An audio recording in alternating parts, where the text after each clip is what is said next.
truckers on the road. Where the hell they learn to drive? Jive turkeys at my job, about to get a cool, cold, mean five. Should've took the day off. Might slap my boss. My own damn kids pissing me off. As if I hadn't had enough. Chipotle, fuck my goddamn order up. I'm fed up. I'm fed up. I feel like slapping a nigga today. Whoa, whoa, whoa. I feel like slapping a nigga today. Whoa, whoa, whoa.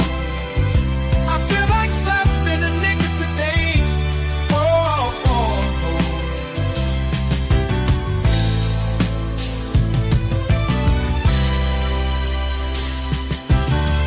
Bartender, don't you see me waving you down? This guy came after me. We back. Can you hear me?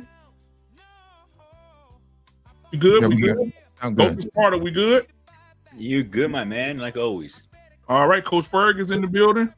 Our Payne is in the building. Our Payne, I think he's shaving his legs. No. Coach Ferg shaving his legs. I'm sorry. The light-skinned king. Yeah, we should change his name to light-skinned king. Light-skinned king. Now, our Payne, let me tell you something, man. You full of shit. Usually, yeah. You know, Usually, you mean always. You thought you don't feel sorry for these kids because y'all failed them. No, we did. Yo, I like got our Payne was over there just knocking the coochie out their hands or something. I have a pushback on this Get out of conversation. here. I think Go you ahead. understand the other Like half. he became the combo. No. Go ahead. Go ahead. Go. All right, so here's the thing, guys. I have a little cheat code for these young men out there. All right, but it's a secret. Okay, so everybody comes a little closer and listen to this. All right, if she's talking to you for a few days, a few weeks, she's following you everywhere. She probably likes you, dumbass. Let's go with that. Now it's your fucking job to go up to her and say, "Hi, do you want to get dinner? You want to get coffee?" Except being hi, doing it over a fucking text message. That's what our Payne was saying, man. Oh, I'm not even done yet. I'm just getting warmed up. The online dating has destroyed this dating world. And I had a whole big ass blowout with Paul Ben on my channel about this. And because he thinks this is easier to find a woman out these days now on online dating. He's way too old and he's been out of the game way too long. No offense, our Payne. But my point it's trying to get to is this online thing has destroyed all this shit. Like like nobody knows how to go up to a woman and say, "Hi." That's it. Just say fucking hi, man. You might get turned down. So fucking what? You might get be turned down 1,010 times. So what?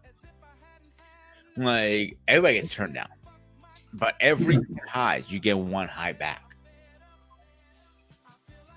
That's You my know what I point. thought about? I just thought about something, our Payne. This generation wants guarantees. And it's not just the dudes either, man.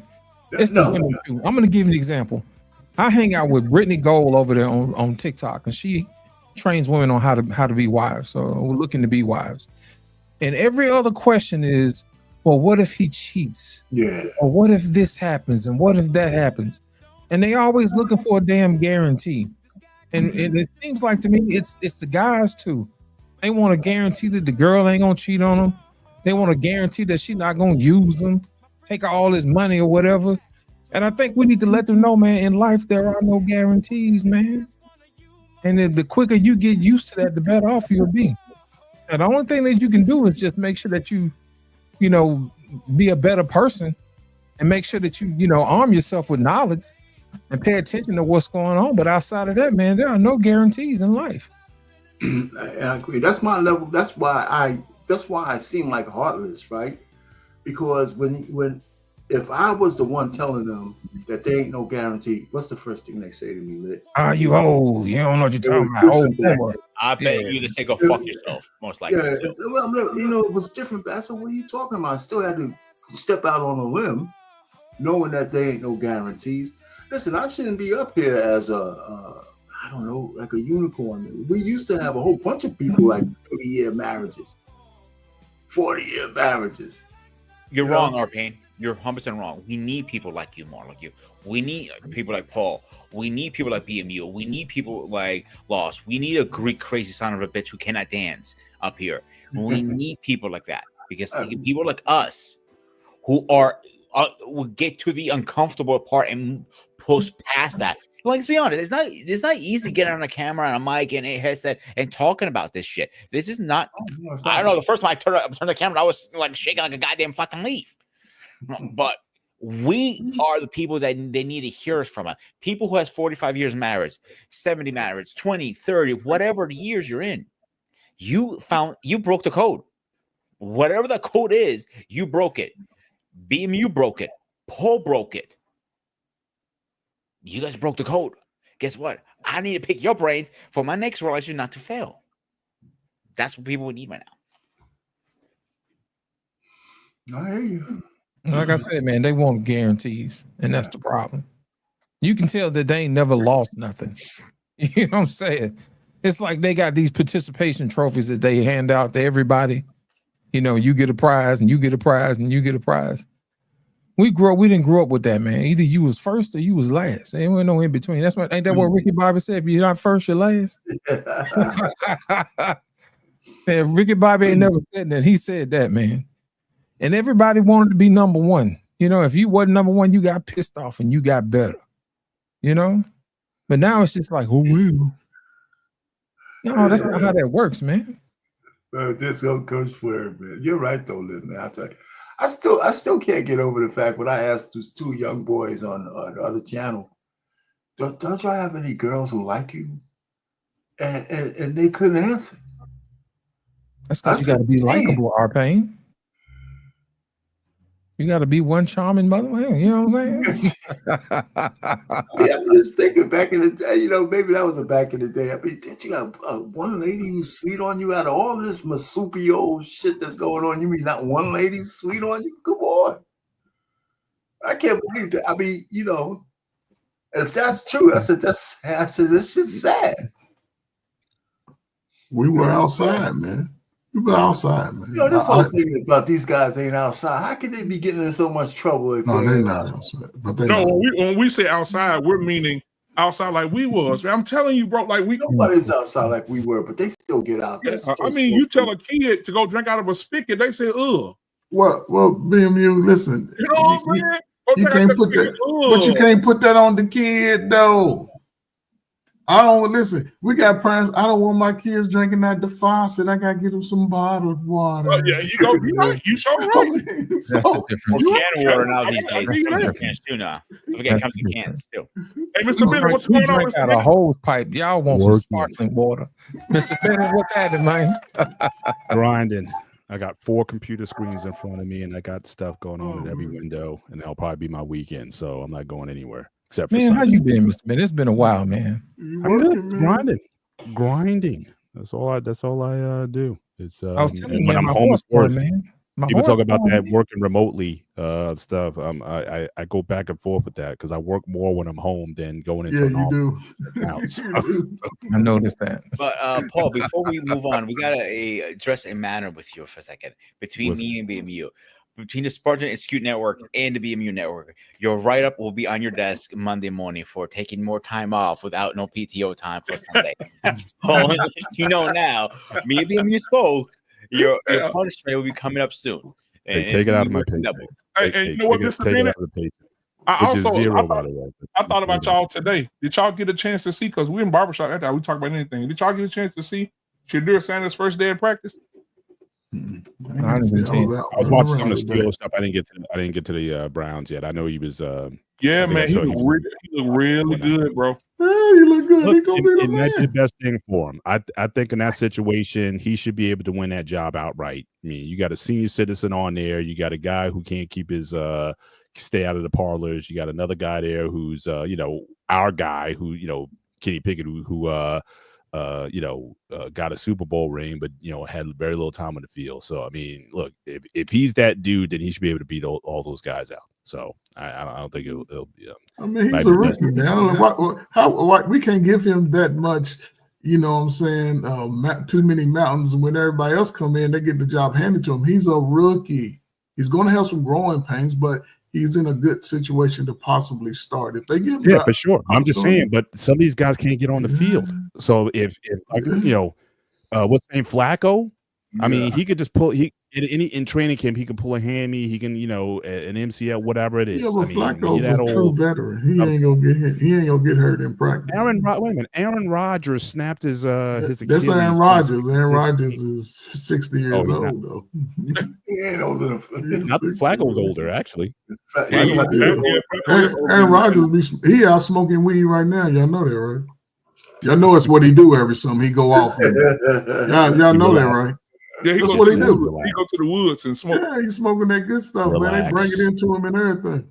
Relax. That's all many people need to do. Relax. Hey, listen, man. Sanders is the best bargain as a quarterback in the whole draft. He's a great bargain. Well, I'm hoping our guy, Will Howard, we got him in the 6th. You figure this guy won national championship at Ohio State or whatnot. So we'll see. We'll see if he's got the we'll see if he's got the tools, so we'll they see. like them Ohio boys. Oh, Mr. Bennett, I just want to say personally, I want to thank you for allowing us to have George Pickens over here at the Cowboys. I really do appreciate careful what you wish for. Look, all I'm saying, be careful what you wish for. Look, we had Antonio Brown. When he left us, he was never the same.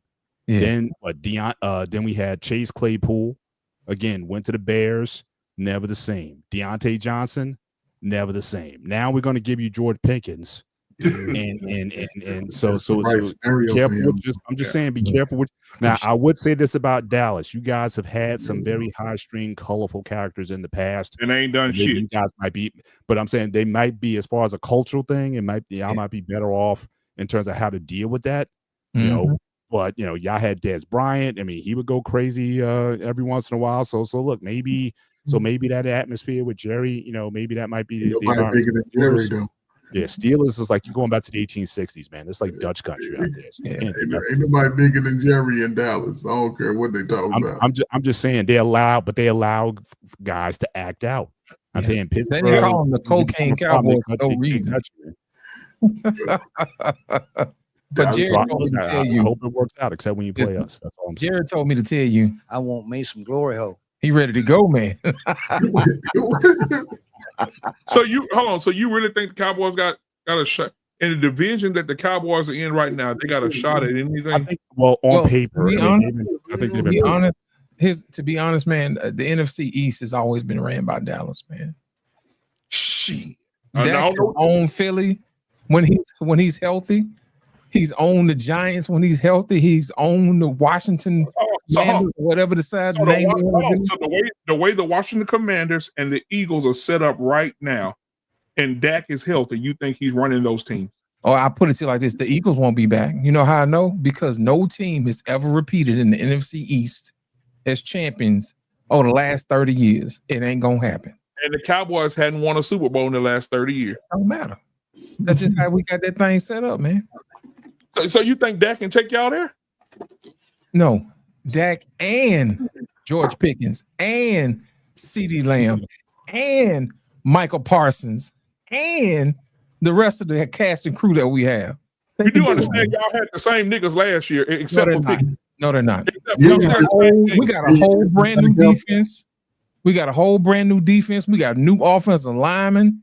Come on, man. We got new running back. Let me tell you something. We got another wide receiver to throw to besides CeeDee Lamb, so you can't brag. I don't want to hear shit. What you mean? I don't want to hear shit. Come on, man. Week 5, when I'm looking at you saying, what you talking about? What was you talking about? And then on top of that, we got a backup quarterback that's pretty good too. Cooper we don't have no excuse. Who got back? Cooper left. No, I ain't talking about no Cooper Rush. We talking about another dude that came from New England. Yeah. The other quarterback we got from New England. Another no-name motherfucker. It don't matter though. He a brother. He can play. Okay. We're gonna see. You talking about old guy? He old now. No, this is a young dude. He ain't but 25. Okay, we're gonna see. I can hear Jared now. Bissett was in New England last year. Hold on. So what now? When Kobe Bissett. His name Joe Milton III. That's his name. Oh,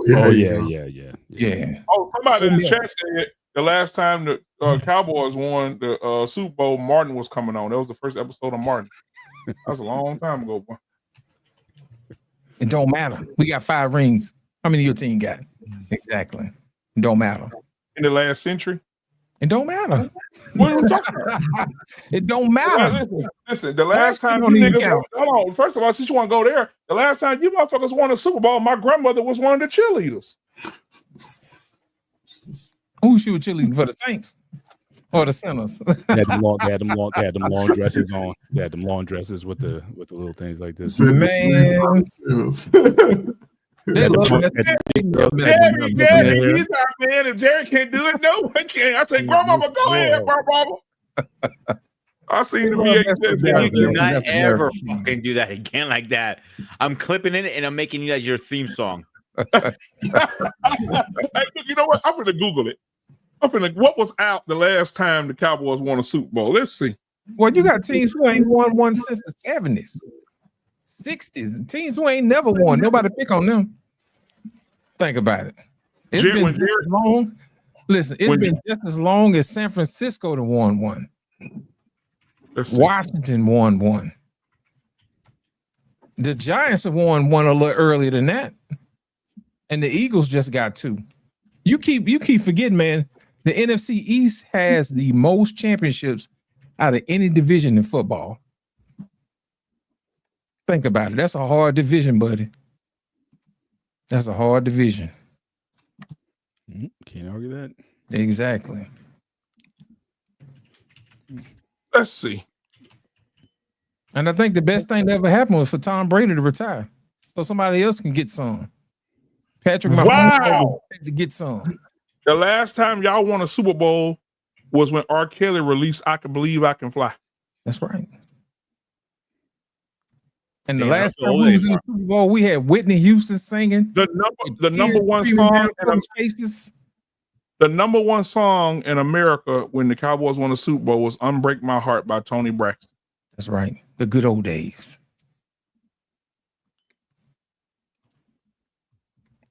George Michael had "Jesus to a Child."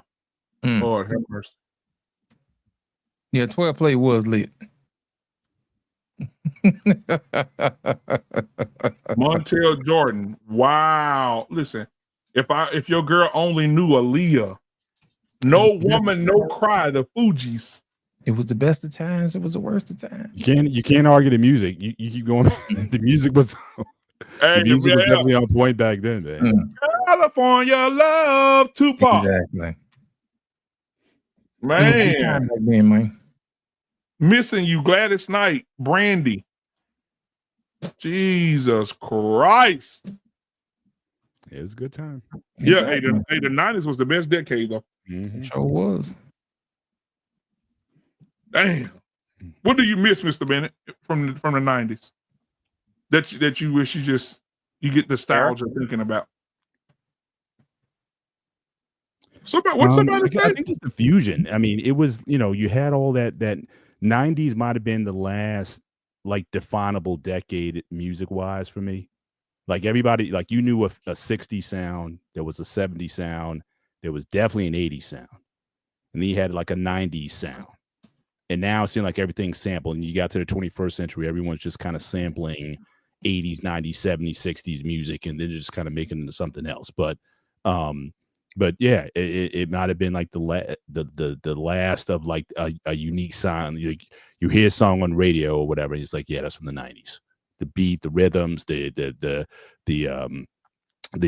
rap, was very diversified. You could listen to like Diggable Planets on one end, and then listen to like Tupac or whatever on another end. So you had all the different genres: East Coast, West Coast, Dirty South, the new wave stuff.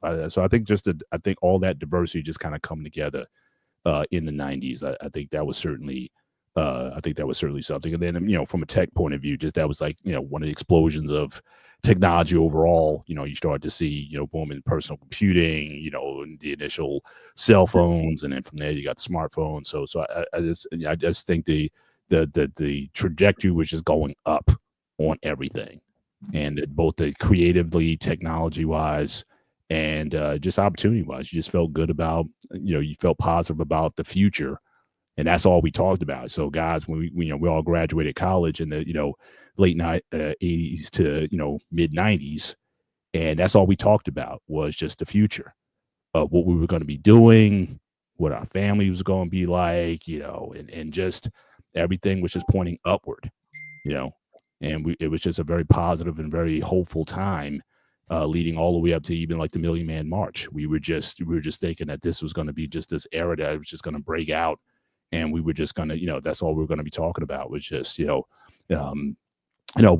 positive of what our lives were going to be like, because a lot of us came from disenfranchised or disadvantaged background, so it was just a very positive, uplifting time for us. And then just the style, the baggy pants, the crazy haircuts, the guy with the Gumby haircuts, and the new wave clothes and stuff. It was just everything. I mean, it was just on point.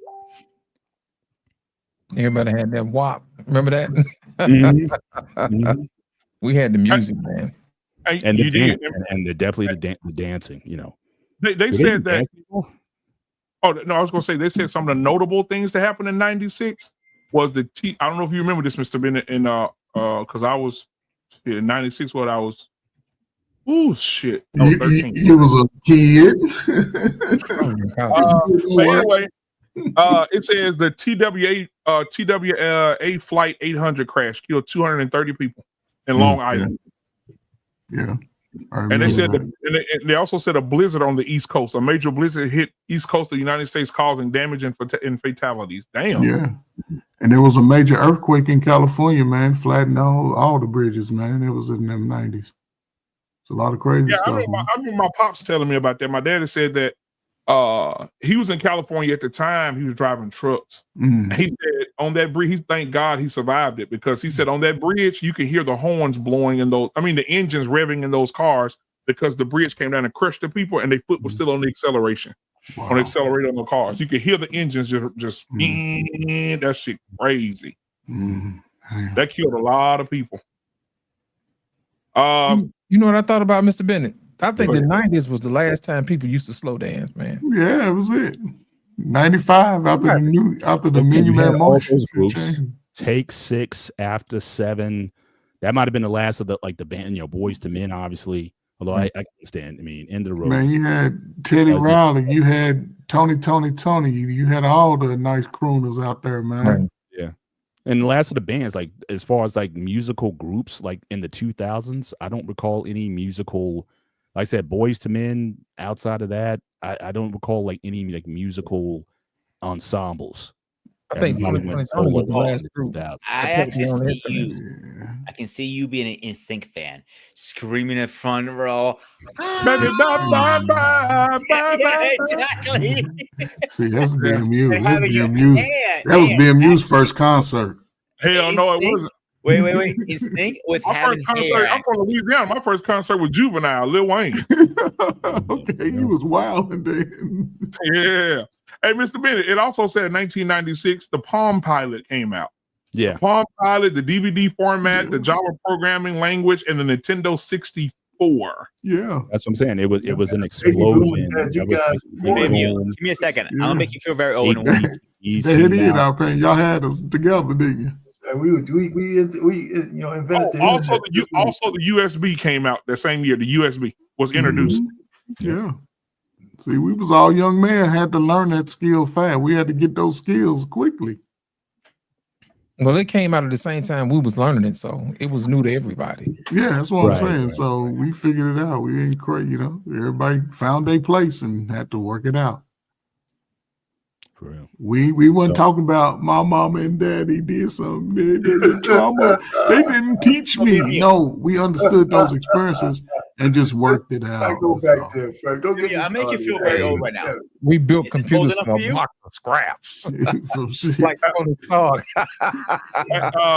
the top 3 movies. I know y'all went to see it because y'all movie guys. Top 3 movies in 1996 was Independence Day, Twister, which is my favorite movie of all time, Mission Impossible, and Jerry Maguire. All right, BMU. I'm gonna make you feel old for a second. Number one there. Out of those 3, give me. You ready? You ready? ID4 any day. All right. So does this make you feel older yet? No, but that baby beside you. I'm just getting warmed up here. Is this makes you feel old? Oh yes. That's it. That's it. Right there. Wait. I got another one here. Oh my god. Right there. Yeah, that's right there. That's it right there. That's it right there. Hey, that's Donkey Kong in there? Yeah, two. Donkey Kong was the game, man. That was the game right there. What? Donkey Kong and that damn Mortal Kombat? Get off the stick. I'm whooping your ass, boy. Oh my god. If you want to go at that was the downfall of the young male in America with the it was. I was playing Madden for money. Me too. Yeah, everybody was. I was before that was Techno Bowl. Techno Bowl, in the dorms. Exactly. Exactly. Like, that was dangerous. Lost has a good point there. People like you might be just doing it for fun back then, making a few extra dollars, but now people play Madden as a career online. Yeah, they had a draft and everything. And stuff. Well, ESPN have a Madden like a contest. Yeah, and I think they turned it into a league. It's a league. It's a league right now. They have drafts. And ESPN actually had footage. They made a league. Somebody passed on the percentage of Madden and lived to regret it. Right? I know Madden became a billionaire from it, but somebody was it his partner? Mr. Bennett, do you know who passed on getting a piece of that and said no. Put a lump sum? Hey, I know who's the biggest fucking idiot ever. Magic Johnson. When he passed down those shares to Nike. When they first started and they didn't have enough money to pay him, he said they didn't have enough money to pay him. They said, listen, we'll give you 50% of the company. Oh, and he turned it down because he wanted cash. He wanted cash. He wanted money. And look, guess how much that stock worth today? Billions. Yeah, he went to who did he go? He went to Converse. He was a Converse guy. Him and he went to Converse. Shoe and the Magic shoe from Converse. Can you imagine Magic Johnson right now will be owning half of Nike? Oh my God. Well, you know who was smart?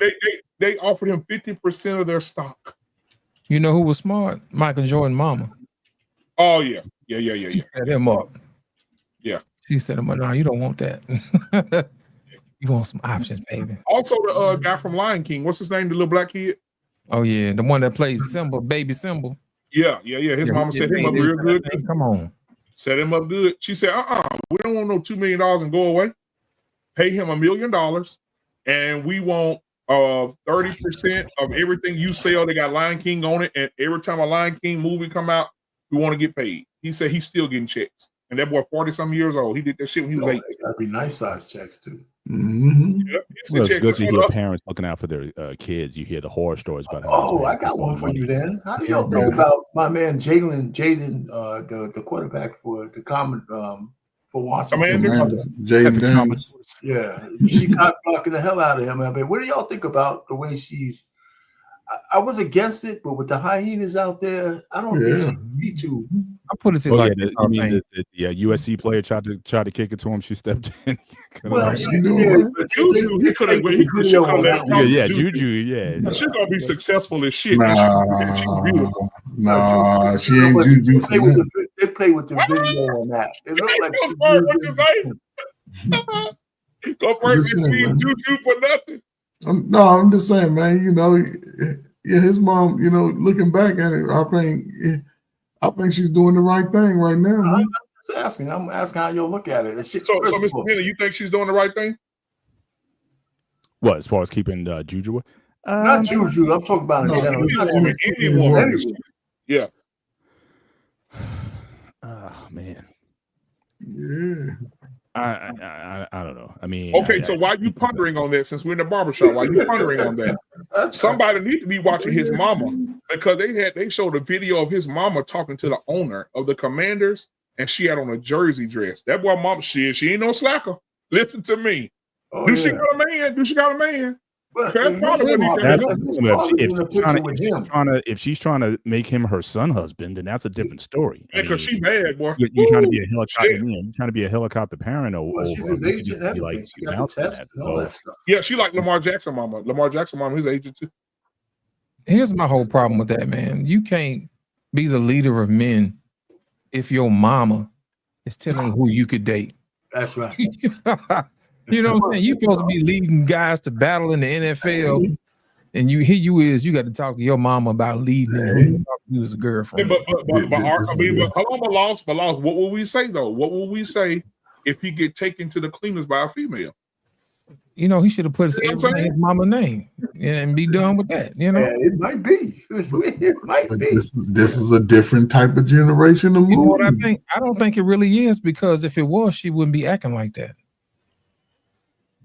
You know what, man? Listen, but her arms are still too short to box with God's nature.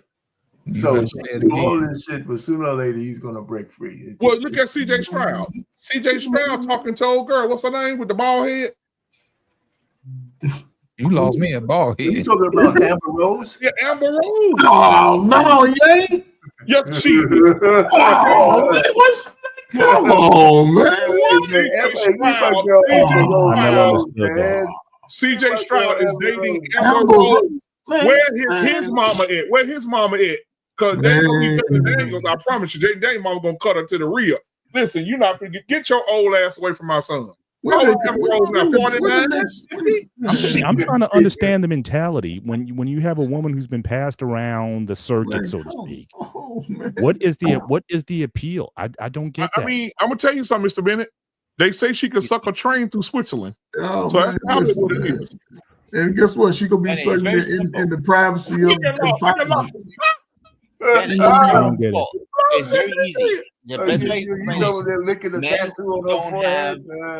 this shit makes no sense right there. They have no game. They cannot scared to go up to a woman or just care about getting their pee-pee wet. That's all they care about.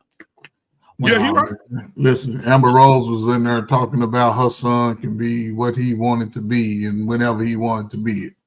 So connecting her to Cedre. And it might be one of them. Come here, let me introduce you to this Diddy party.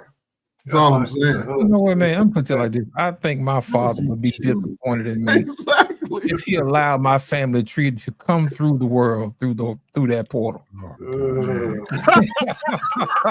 I'm sorry, man. Look, I mean, I know some of these ladies are very attractive. Melissa Ford, or who's the one? Stefan's, what they used to call a superhead out there.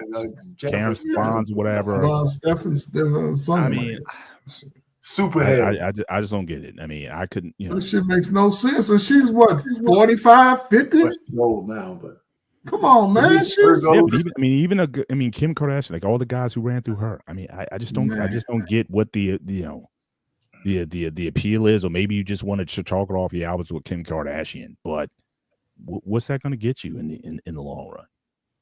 I mean, broke. Broke is gonna get you broke. Well, maybe not her. I mean, she obviously made her own money. Yeah, Kim a billionaire. Yeah, she's a billionaire now. Yeah, she got that through Kanye and Ray J. She had money before Kanye. No, she had money. She got no money like that. Her baby sister a billionaire too, though. Those videos set her over the top. Everybody went out and wanted to be a part of Kim Kardashian. They had the show running for like almost 20 years. The videos of Ray J. So wasn't Ray J out just recently? Like, he's been, I guess, some of these older women he's been with. Ray J trying to be married, but I'm not saying. I'm just saying, but he's been with some like he came out women. Gay, like, didn't he? Is he gay? Is he fluid? Fluid, right? Ray J, you don't know about Ray J, man. I don't follow the gossip. I see he doing a reality show with some damn trans men and some shit like that. Oh shit. Hey, he about y'all age, BMU, and he about, I'm telling you, man, they crack that 40, man. I don't know that nigga. Hey, I'm just saying, man, y'all need to come on back to next gen training, Mr. Bennett. What's up, man? We gotta get these 40-year-olds together, man. They struggling. Come on, Moss, man. We gotta get them, man. Hey, it's the boomer's fault. Shit. No, everything's a boomer's fault, man. Shit. Oh, guys, y'all can't blame that on our thing. Yes, sir. I see you over the weekend. Can't blame that on our thing. You know what, man? You know what? I'm embracing the shit. Embrace the pain. So, Mr. Blackman, I'm with Mr. Bennett on this one. I can't see how, Kim done been through a lot of dudes, boy. Amber Rose too, though. Golly. Like, how could CJ Stroud? You got so much life ahead of you. How old is CJ? What, 23, 22? I think it's like 25. You know, it's kind of funny. We're talking about she just turned 42 years old. You know what I'm saying? Like, what are we doing, man? We looking like idiots. They said they don't have nothing going on, but let's look at it. They ain't got nothing going on when he left the practice facility. He put her in the G-Wagon. They left the practice facility. He opening the door for her in the G-Wagon. He opening her door? Yeah. Yeah. Listen, man. Okay, when the next census come out? Why can't he bang it out? When the next census come out? I'm not being black. This is it, man. Next census, man. 5 years. 5 years. Hey, man, y'all got 5 more years. For all we know, Amber Rose only had like 4 men. Oh, stop. Get the hell out of here. Kanye West, Wiz Khalifa, the 2 rappers. And now CJ Stroud, a 5th guy in 42 years. This is the biggest bag. This is the biggest bag right here. This is the biggest bag right here. She's a saint. This is the biggest bag. She's right at the cusp for 5 guys. That's it. Mr. Bennett, you're in Jersey, Mr. Bennett. How far is the drive to Times Square from your house? About an hour. I want you to go down to Times Square and I want you to take pictures with the new statue down there. You don't know about the statue? You don't know about it? They just put a statue of a big old black woman in the middle of New York, in the middle of Times Square. I mean, you don't know about the statue? Put the statue up, lost in translation. We don't know the channel. You got to load it up, man. I got it. We don't know the stream. You got to load it up. It's not loaded up on the stream. Yeah, go ahead, Arpain. They just put up there. They say she's a representation of all black women. I want you to see what this look like. You tell me this is a representation of your wife. Oh man, yeah. And she's sitting right there in the middle of Times Square. Man. And where's it at? I've always wanted to do Times Square for New Year's, Mr. Bennett, but is it worth it? I wouldn't do it. I mean, one is usually cold. It's like sub 32 most of the time. Every once in a while it'll get above 40. Shit, I'm good. You would be lining up like 5 a.m. in the morning, lining up for that thing. Unless you got an in, unless I know some very inside people who can get me into a building that's like right there in the square. That's it, Mr. Bennett. That's in Times Square right there. You said it's representative of the modern black woman, I guess. What's that? 80% of black women are overweight. So I'm just saying that's the current stat. So he's right. It's 12 foot tall, 12 foot tall, 12 feet tall statue. You can't miss that statue, then, can't. And he has another one in London. He put who one made up. that? Do you know the artist or the sculptor? Yeah. Somebody put it in there earlier. What's his damn name? Thomas J. Price. There you go. Yeah. Thomas J. Price. Yeah. French. He was a black guy, wasn't he? Yeah, he's black. But you know what? I found out that he got permission from a white person to put it up there who was in charge of the statue areas. So he said he went to a white person and said, "Yeah, let's put a little fat black angry black woman up there. Yeah, that's the ticket." But Mr. Benny, you know what we did? And if you look in her back, there's a space for the batteries that the white women put in the back of the black woman. There's a space for that. So yeah, when you pull the cord, it go. That's right. They turned it to Jasmine Crockett and everybody else, man. They go out.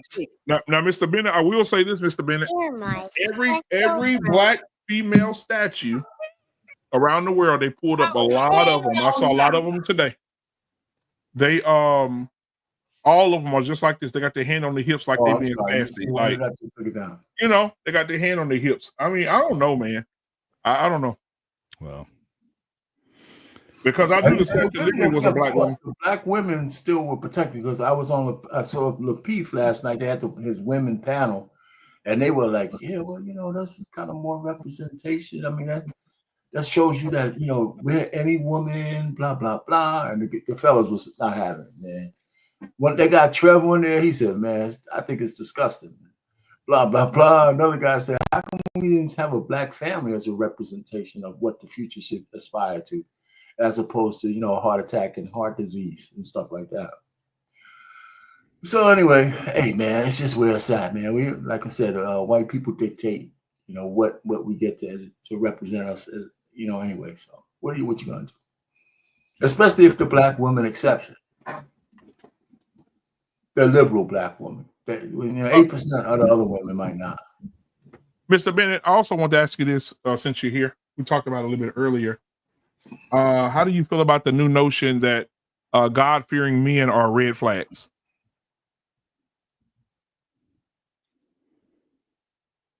In the dating pool? I don't know. That's a big area. I mean, I don't know how you would define or quantify that. And it's weird because I don't know, in my time, God fearing was kind of like a like a cautionary, because it's like you weren't dedicated to anything. It was just no, I'm not. I don't go to church. I don't do this. I don't do that or whatever. But I'm God fearing. But in what ways do you manifest that? So I thought it was like a thing. It's like if a guy said, "Look, I'm a Baptist. I'm a Methodist. I'm this. That. I'm a Muslim. I'm a nationalist. Whatever it was. I mean, you actually got props for associating with something. God fearing was almost like a second fiddle. And a lot of women would say, "Well, look, he may not have to go to church as long as he's God fearing." But again, how is that manifested, and under what way? Under how you under submission to something. So when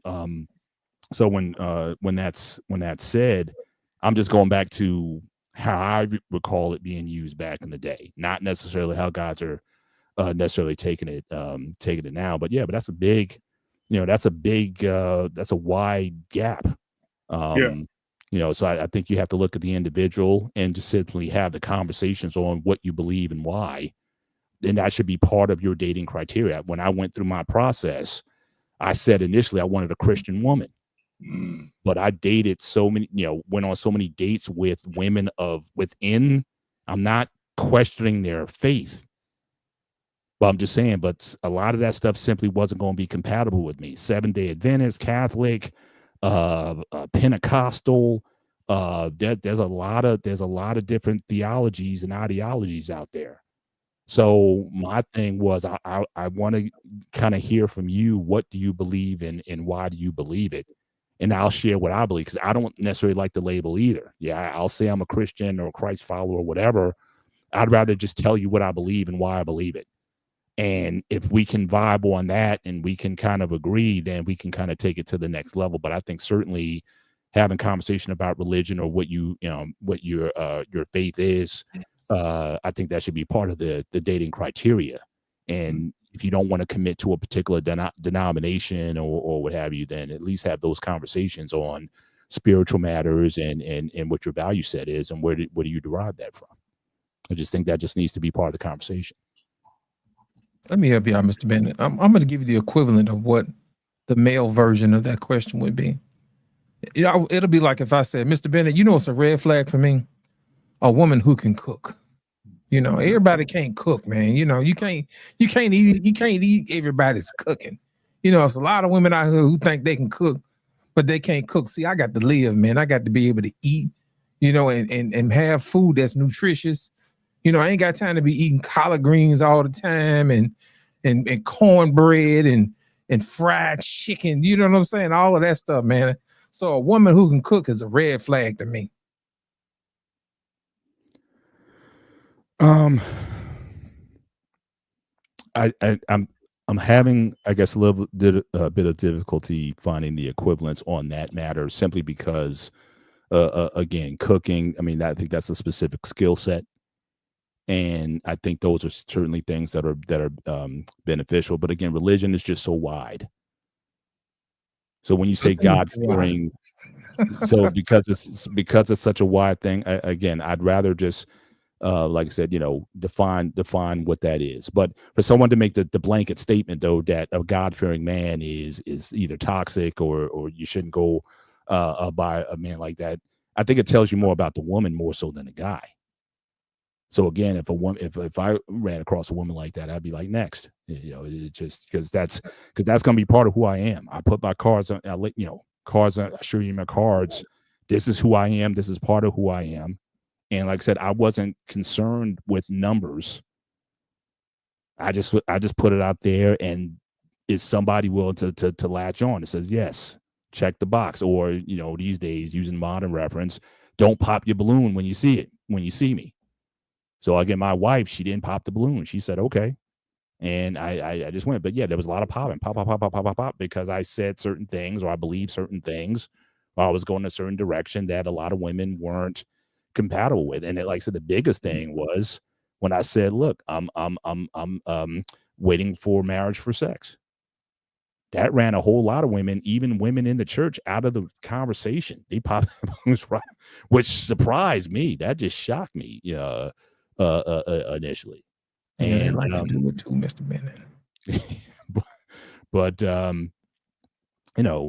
yeah. So when my wife came around, yeah, she wasn't giving it up until marriage either. So I was like, okay, so that was just automatically something we can kind of go into, and sort of take it from there. So yeah, I mean, I think a man should never give up his position in terms of his values, what he believes, why. Now again, that doesn't mean that every woman's for you, and don't be upset when women aren't for you. That's the one thing I knew I wasn't going to be upset about. Like I said, if 99 women said no, that was as much a yes than anything else. You know, if anybody's ever done sales or cold calls or whatever, you know that it's a numbers game. So again, what I'm hearing sometimes in these spaces is that a lot of men getting frustrated or upset over women not wanting a man. But again, how many women do you need? So again, I never got bitter. I accepted as it was, and that's less money, that's less dates I got to go on, that's less time, because back then, y'all know them nights and weekends, right? That's right, free nights. MCI, we didn't have unlimited MCI, nights. you remember that? Remember MCI? Yeah. We had, 1-800 collect. We had all that. So when I was dating my wife, my phone bill was like $300-$400 a month.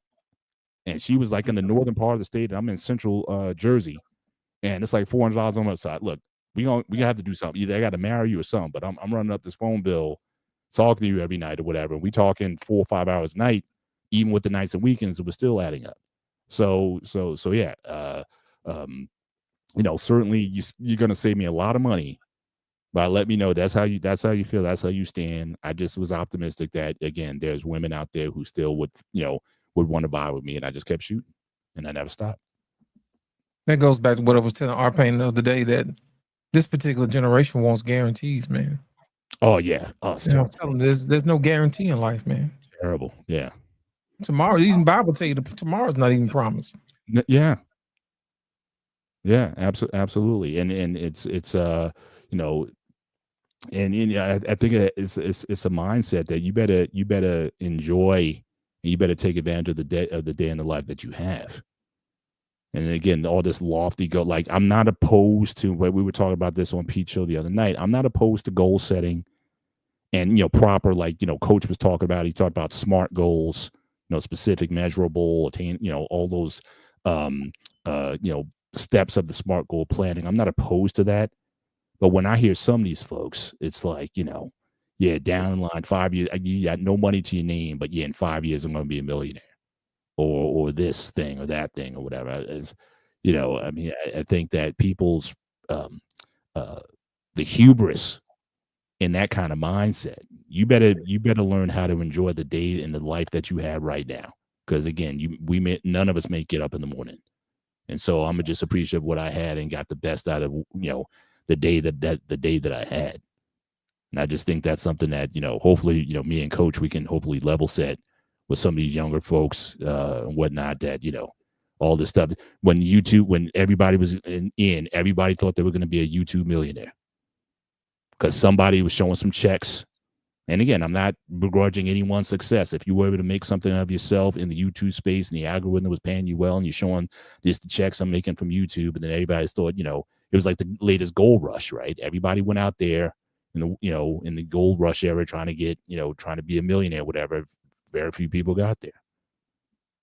So again, sometimes you just have to look at, what is attainable, work as hard as you can, and focus on those things which are which are possible. And yeah, I think you'd be a lot better off. I just hear a lot of guys just frustrated and just angry at everything and everyone.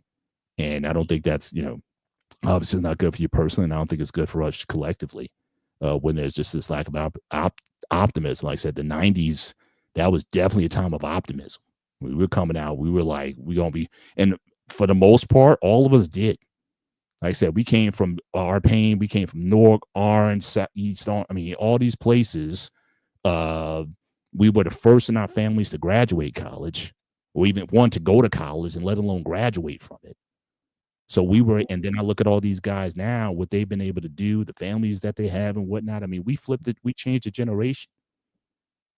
And I think that kind of optimism, I think we need that again. But in some respects, things didn't change the way they should have. I thought the Million Man March, I thought that was almost like an apex of what we could have done if we would have thought more collectively. But unfortunately, it just turned out to be just a big pep rally at the end of the day. No disrespect, but because I was there. And we were all like, especially what we're doing. We came out of college 91, 92, 93. We were like, oh man, this is going to be fine. Now we can get the political going, and we can get, the activism going away. But it just petered out. And because there was no plan, there was no long term, there was no, some individuals who might have went out and did some things, but we didn't have that collective, that singular focus of being in Washington that day, having the C-SPAN, seeing everybody. C-SPAN was covering all day. Everybody was covering. So it was our time to really make a statement. And at the end of the day, it was just, it could have been better. But maybe we can have a show retrospective on that in the future. You know what I think, Mr. Bennett? I think if we look at the Million Man March for what it was, I think it wasn't a situation where it was something that was a call for action. I think it was for atonement for what we have done, and to say, hey, we're not going to do that anymore. Because if you think about it, leading up to the Million Man March, we had a lot of gang problems, a lot of drug problems. Everybody wanted to be a gang banger. Everybody wanted to sell drugs or whatever. And it seems like everything after that got quiet. I guess guys went to the military. Guys had started working, you know what I mean? Went to college. That was one of those big things that, when Bill Cosby had A Different World and stuff like that. Mm-hmm. And the whole thing was to go to college or whatever. And I think some of those people went to work, and nobody ever heard anything about it. So I guess that since there wasn't this collective effort to combine resources and to form a plan, I think we mistaken that for lack of action, for a lack of direction. So if it took guys from getting off the street to starting families, I think that's still a small win if you think about it. Well, again, but we talk about the state of Black America now. Worse. Yeah, it got worse. Is it better or is it worse? People aren't getting married. The criminal justice system. Remember, that came off the heels of the Rodney King incident the prior year. And what have we been talking about over the last few years? All of the encounters with police and things like that. So has policing improved? So again, no. Because think about it. In the early teens, I think that's when stuff really started getting out of whack. Because it was, I think we talked about earlier about the 90s with slow dancing or whatever. The men and women really didn't have a problem with each other. I'm still trying to figure out, when did this whole thing take off? And I think it was a groundswell of somewhere between, I don't want no scrubs, can't pay my bills, blah blah blah blah blah. And it was just this groundswell of, I don't want to do this, I don't want to do that, I don't want to cook and clean, and all of a sudden we got this problem. So we had guys. This is how this whole thing really started. Show you how good my memory is.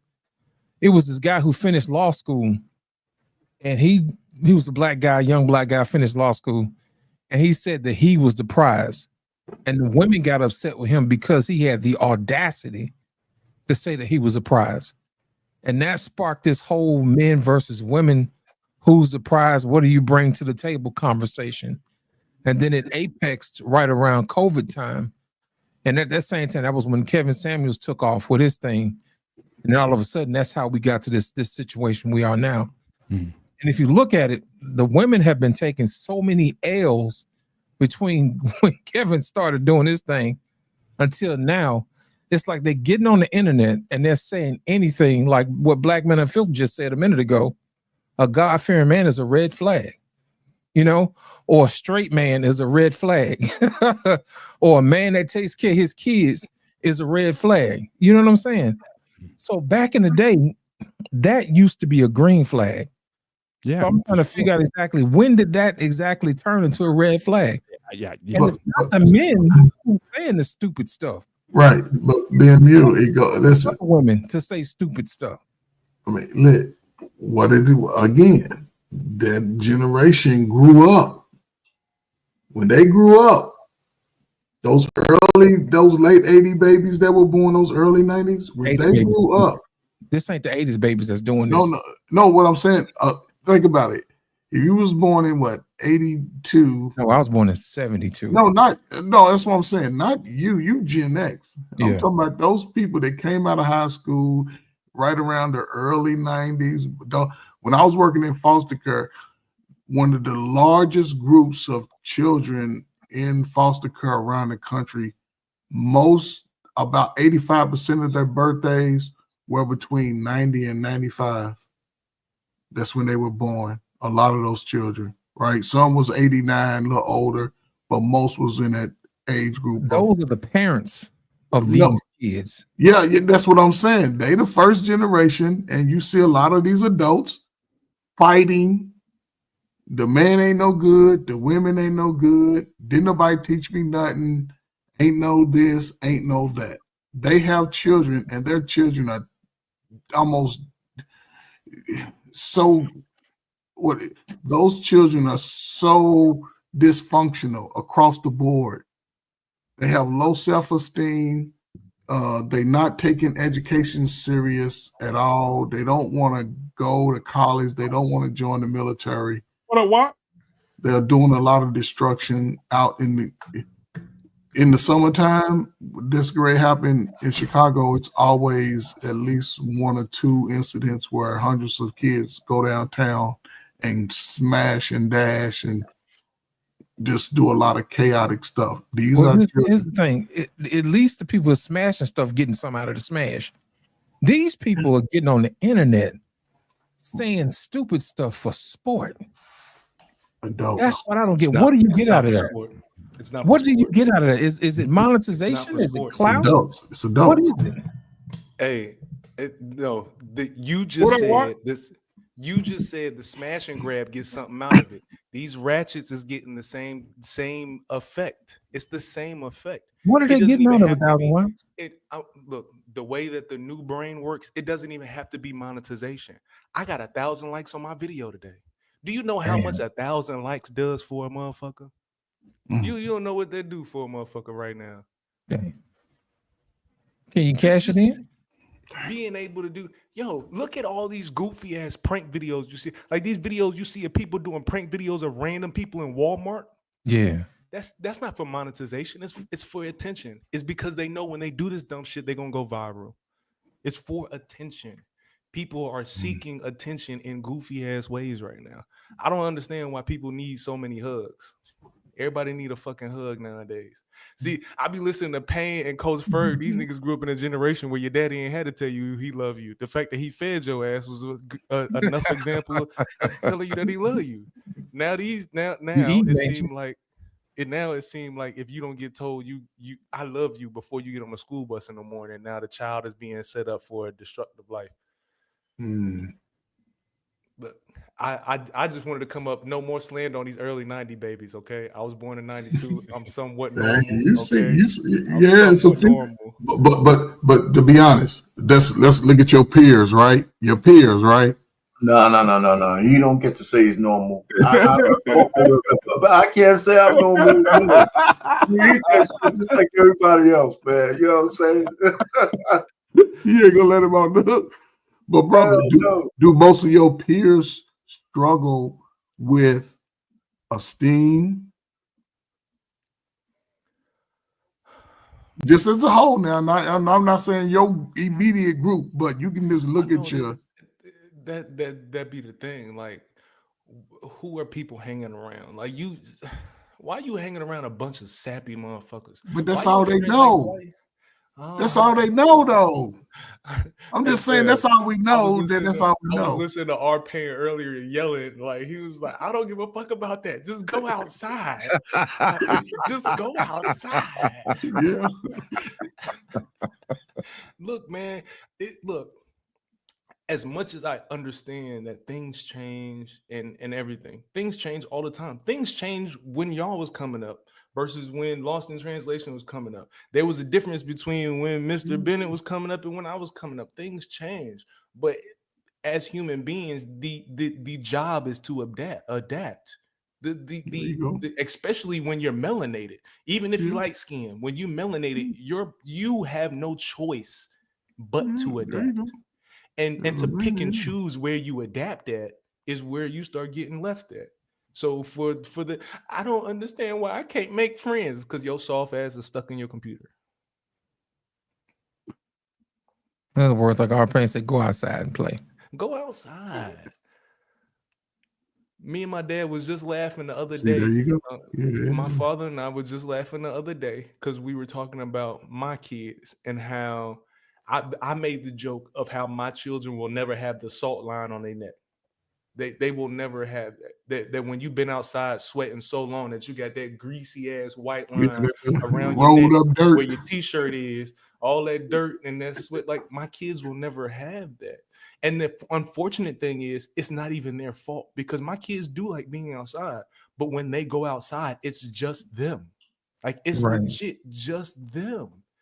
Every now, like in the neighborhood that I live in, every now and then you'll find 3 or 4 kids outside that will play together and shit like that.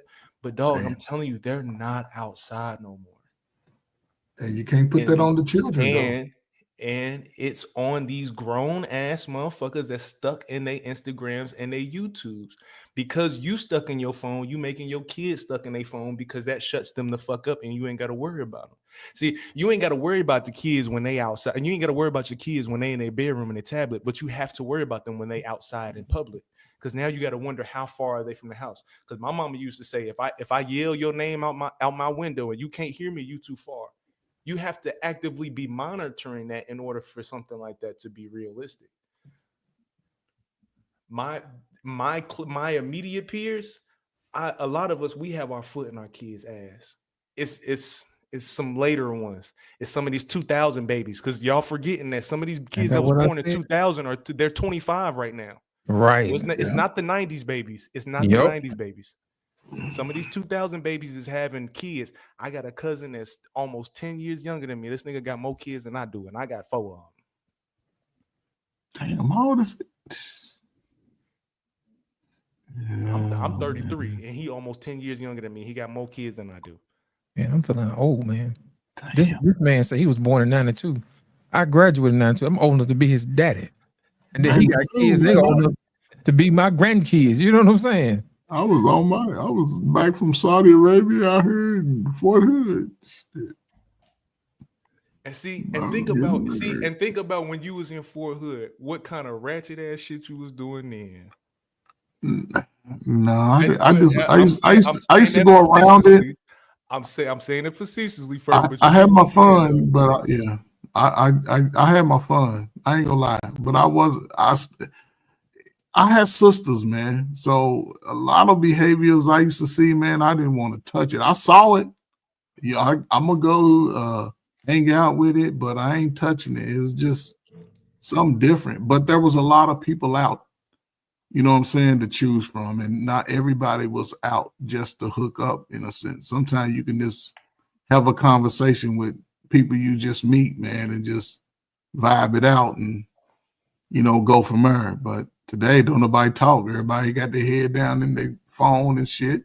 Motherfuckers don't want to spell right, don't want, you know what I'm saying? They struggle filling out paperwork and applications and don't want to do the job at the computer, but you're sitting at the computer all day on TikTok and Instagram and all these every crazy media sites. But random question. Do you think a man is more likely to be embarrassed okay, so if a man is out in public and he's trying to be social, do you think it's more likely that he's going to be embarrassed trying to have a conversation with another man or a woman? Here's why I'm asking it. Here's why I'm asking that question. Because me personally, whenever I'm out in public, one of my favorite things is to go to lunch by myself. Go to Buffalo Wild Wings by myself, sit at the bar, I have some chicken and a beer, and then I'll get up out of there. But the reason I like doing that is because every now and then there's a person that'll come to the bar and I'll have an interesting conversation with a random person. And a lot of times it's other men. I am particularly more interested with having conversations with black men that are older than me. So if I can tell that you older than me and you a black man, I'm off rip. As soon as you sit down, afternoon, boss, how you doing?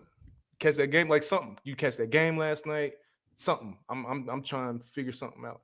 But I found that some dudes have a problem doing that because you know what I'm saying, you never know if another, like, niggas might not always be into sports, might be embarrassed by income levels or something like that. So that's why I'm asking, do you think it's likely that a man would be more embarrassed speaking to another man versus a woman? I don't know.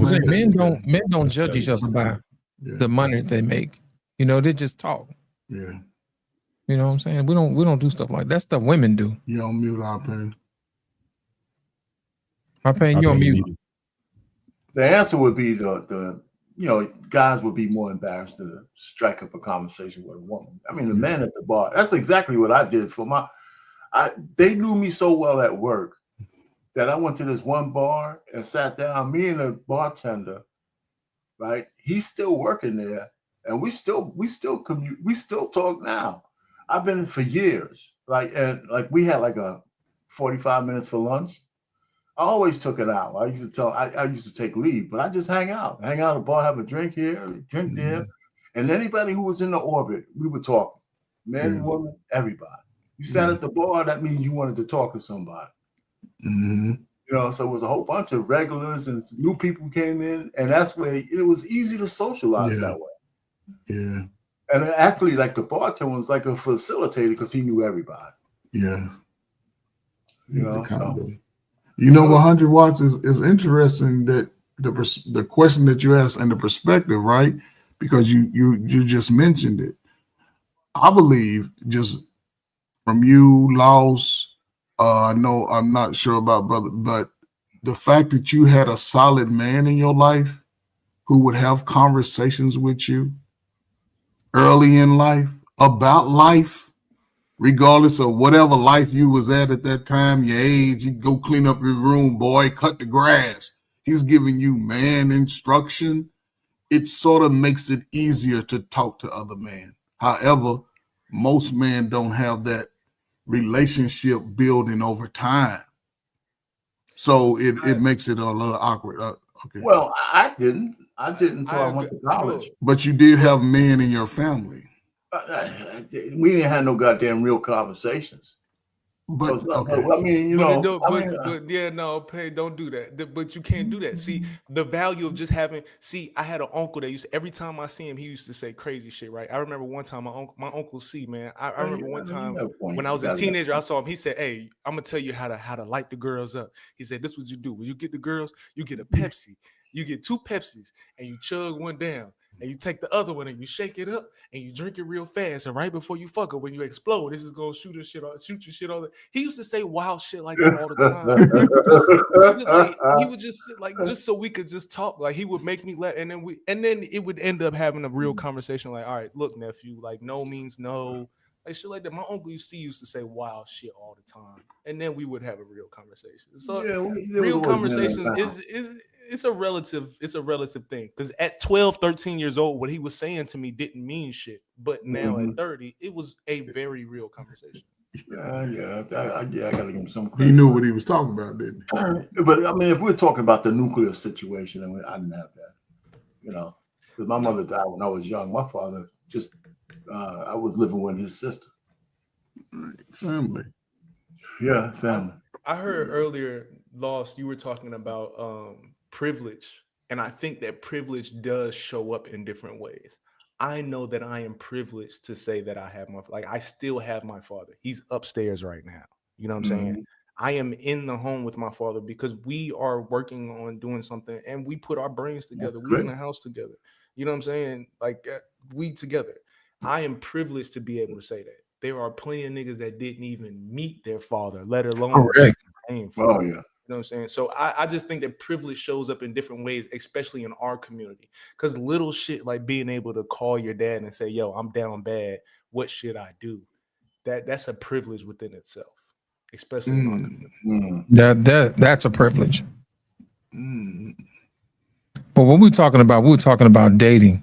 And he was making it seem like I didn't have to earn, where I am now, especially when talking to ladies.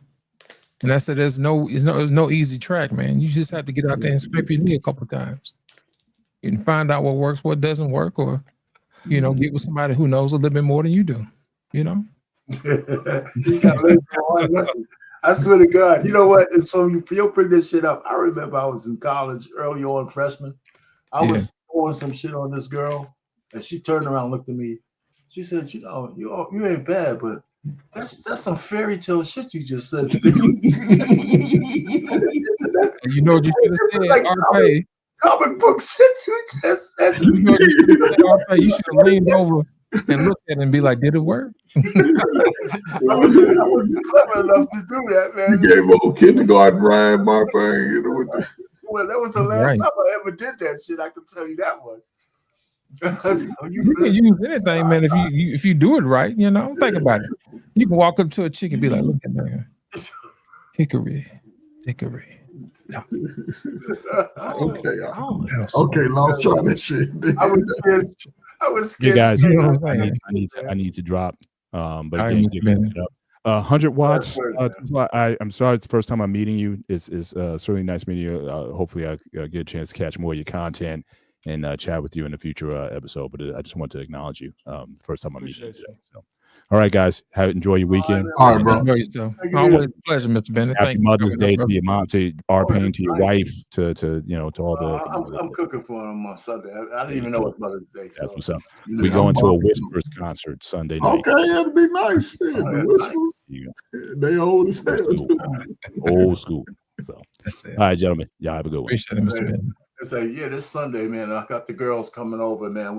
Everybody saw Sinners, so we're gonna have a Sinners reaction discussion. All right, that's dinner table. All right, so it should be interesting. We're gonna keep it light though, man.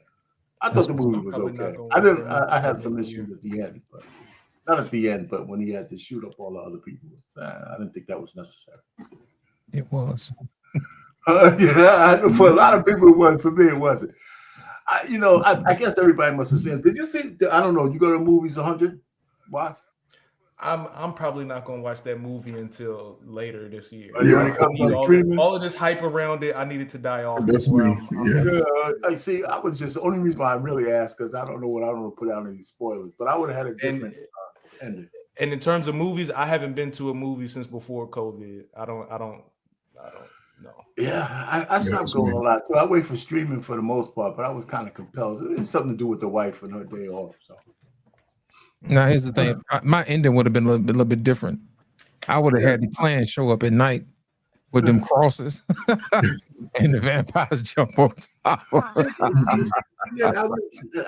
Was similar, right? Yeah, I didn't like to end what he did with all those Klan guys. What I wish that would have happened is that he wasn't there and they went into the barn, because when you go into the safe space for vampires, even if it's daytime, they're still dangerous. Right. So they would have went in thinking they're going to kill some blackies and stuff.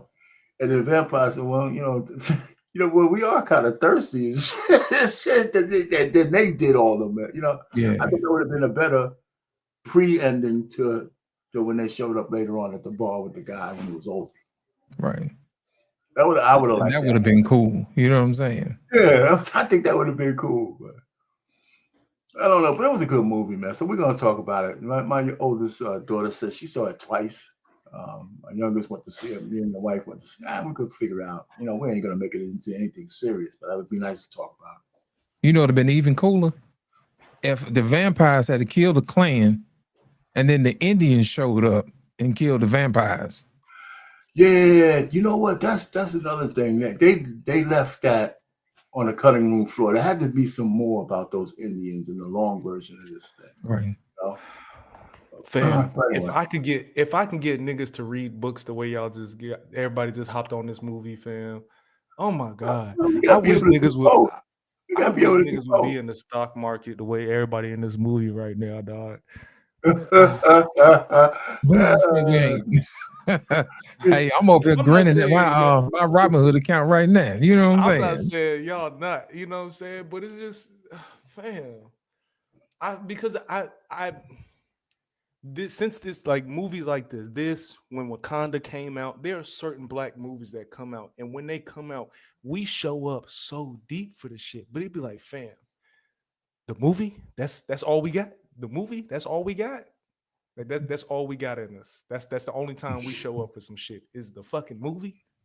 Like it low-key be pissing me off. I be happy for a black man when he make his money, but shit like this low-key be pissing me off. Like a movie, my nigga. Is niggas dying every day in the streets? Is niggas dying every day in the streets, but we showing up for a movie? Like, listen, I understand it's entertainment. It's entertainment. It's a release from reality. No. I understand all of those things. I know why. Listen, I'd rather be compared to Smoke and Stack than this dadgum statue they had out here with this woman that our pain showed a minute ago. You know what I'm saying? Come on now. It's the visuals. I do know what you're saying, but I hear when we say things like that because I mean some people are multifaceted. I mean, I can go to the movies and read a book. I could talk to one of the things I like doing the most now is helping my family get into the market. Like this, you mentioned it. You know, it's tough because first you got to get some trust. They have to trust that, they're going to have to risk a little to get a little. And it's not an easy sell. Trey Ferg finna get us took down, man. What you got over there? You got Juicy J. Oh, man. You say no to Ratchet, Juicy J can't. Oh, that's a statue, man. That's all. It's a statue. You're right. I don't think it's so much as people show up for the movies. It's what this particular movie represented. Ryan Coogler decided to get a piece of the action with the way he got his contract set up. He decided to retain all rights after 25 years to the creation that he made, which is showing ownership to the stuff that we do. And it was an original movie that he created. You know what I mean? That type of thing. So it puts us in the mindset of we can create and we can own the stuff that we do create. So I think that a lot of times people like to focus on reading, but my thing is this: we need to start focusing on writing. You know what I mean? Honing our imagination, making sure that we stretch our imagination, because that's where our secret powers are, man. Our superpowers are hidden in our imagination, our creativity. Think about it, man. We're the ones who came up with algebra. You know what I mean? And literature and stuff like that, and mathematics. We are at our greatest selves when we're creators. If we're actually made in the image of God, and if God is a creator, then aren't we our best selves when we are creating? Yes. So I think that movie was a little bit of a nod to us as to remind us, yes, you can too create. And just because sometimes people copy what you do doesn't mean that you should stop creating. So I always applaud people for writing. It's one thing for us to read, but here's my thing. I always want to know who's writing the book, who's telling the narrative. And at least when you're writing the story, you get an opportunity to tell your story how you want to tell it. I can do that. Would help you talk about Michael P. Jordan sometime in the summer, talking about how lame he is. Exactly. How weak he is as a man. It's bound to happen. But the minute he put that gold teeth in his mouth, have his head cocked to the side, oh, he's so fine. You know what I'm saying? Yeah. Okay. Like, what is it about y'all, man? Where he get him a snow bunny. Ooh, don't say that. Don't say that. Stay strong, Michael. Stay strong, Michael. Stay strong. Coming, cuz. Hey, You can't be you can never be mad at somebody for showing them who you are. I would not be surprised. Stay strong, bro.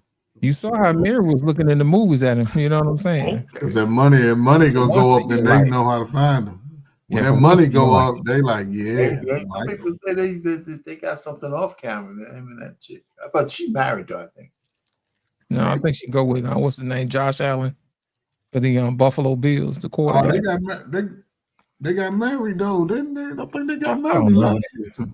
I don't keep up with rich folks. Yeah, I think they got married, man. He great, okay. But I'm just saying, in the movies, it looked really believable. You know what I'm saying? Yeah, they got married. And listen, that's why somebody said this. Like, first of all, that's why I couldn't marry an actress, or she couldn't do any scenes like that. None of that shit, man. I don't understand guys who could let them, because I don't give a shit. Somebody sucking on your wife's titty, you can't call it acting. It's still sucking on a titty. Whoa. Hey, our parents. I used to think about that shit when I was young. I was paying like, man, I ain't have my wife in no I had a buddy of mine. He said, they just acting. I said, okay, all right. Your wife's titty, man. She can do a scene with me. Go suck on your wife's titty. Hey, she can do a scene with me. Now you suck on her titty. We're just acting. I won't act it when I beat your ass. I was not acting when I beat your ass. Hey, she can do a scene with me, man. And I think I get all awed up and shit. I'll be professional and shit. Yeah, I'll be professional. Can I put my tongue in here? Can I put my tongue? Our parents be like, cut. All right, now bring in the stunt titty. Man,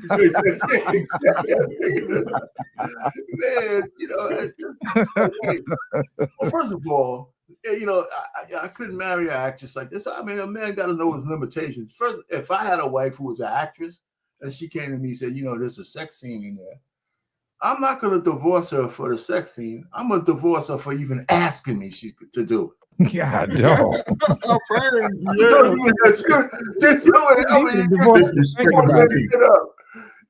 I said, you're supposed to be the grandma in this shit or something. You ain't doing that no more. Keep your clothes on. We can have the inference scenes,